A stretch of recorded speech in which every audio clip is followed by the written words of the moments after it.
Hey everyone, it's me and I'm back again.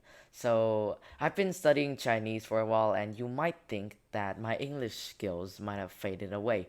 However, I can still maintain some English conversations and I can still pretty much pronounce most of the words right. Although I've forgotten a few words that I studied before, but I'm sure that my English skills are still pretty decent for the current standards of English in Vietnam as of now.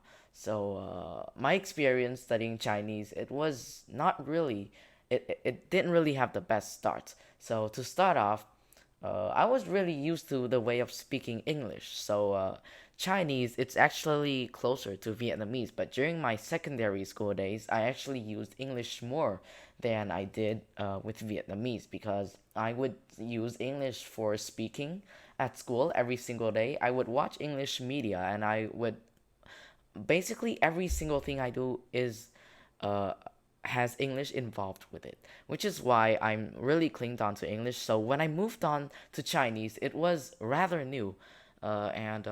First, it's the writing. In Chinese, they call it Hanzi, and it's really hard to write Chinese letters because they're composed of very different parts that make up the word itself, and some of the parts contribute to the word's meaning as well. And some words actually look like what they're meant to represent. For example, the word mountain, shan, it has three strokes being upward, and it basically looks like three mountains. Uh, so that's a cool little example.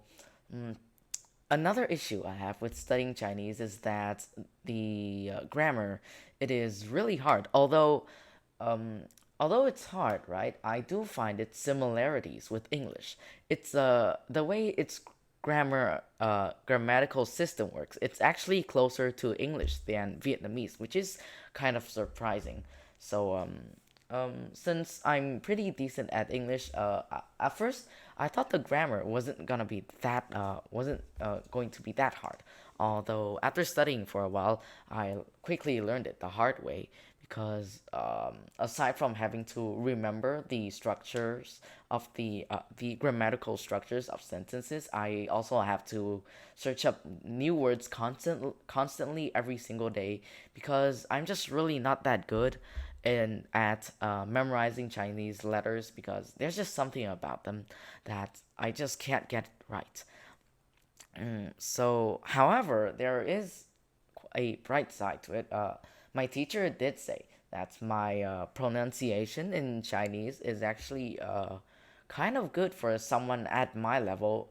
So in my class, my Chinese level it's not really the best, and although I'm not proud of that, I'm still trying to improve.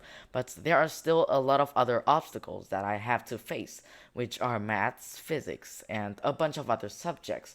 Mostly subjects that require a lot of calculation because I actually got lucky when I applied into this high school.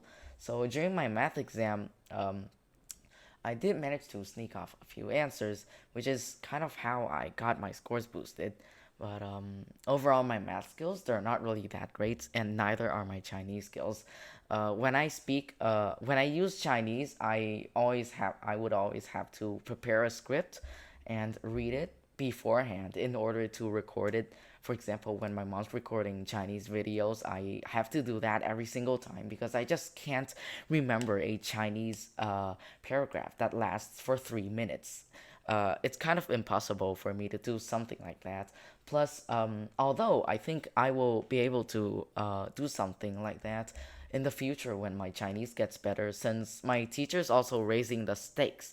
Like she's making the mock tests harder, and she's also including some speaking sessions as well, which is really good.